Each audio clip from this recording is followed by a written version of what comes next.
before this COVID-19, we have gone through at least two major economic crises. That is 1997 to 8. And the more recent one was the global financial crisis of 2008. In those cases, Korea was very successful in rebounding from the shock and one of the fastest recovering countries at that time. Now, what's the difference from those experiences and this one? If I add a couple of caveats to the whole V-shaped recovery, those two previous crises were not inflicted by virus. Until you have a good control of this by way of developing vaccine or treatment, the resumption of normal economic activities will be rather difficult. So that's one caveat we have to deal with. The other one has to do with China. Thanks to China's very vibrant economy during the period of two previous economic crises, 2008 or late 1997 or 8, those were the times when China showed very impressive growth, which was a good externality to Korea's recovery. But this time, since China plays such an important role in the global economy, now in recent years, we have seen gradual decline in the growth of performance in China and structural bottleneck problems China faces these days. So these are the kind of issues that we need to keep in mind when we project a global recovery.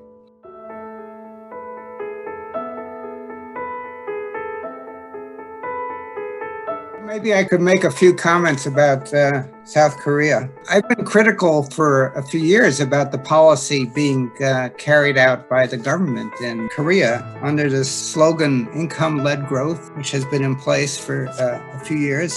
And I think it represented a movement of Korea away from kind of a market capitalism orientation and export-led economy, and toward more of a populism that was focused on things like income redistribution and higher taxes on companies and on wealthy individuals.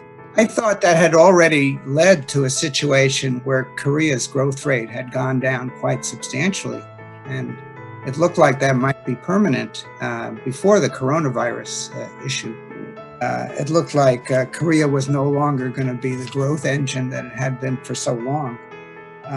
So I don't know where the status of that is from a political standpoint, whether the coronavirus has in fact strengthened this populism move that was already moving in place in Korea. And it's also true going forward, given its dependence on exports, that Korea may be particularly harmed by contractions related to global trade.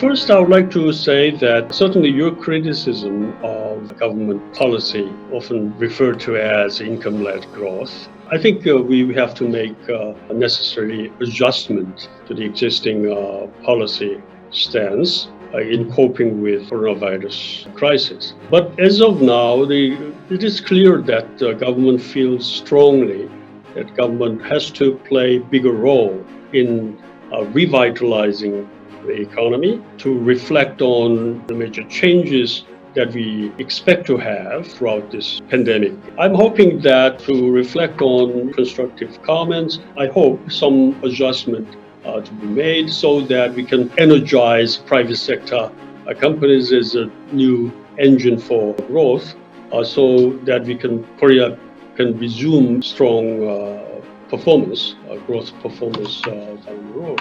We need to expand a domestic consumption side more so that we have a better balance between export and domestic consumption.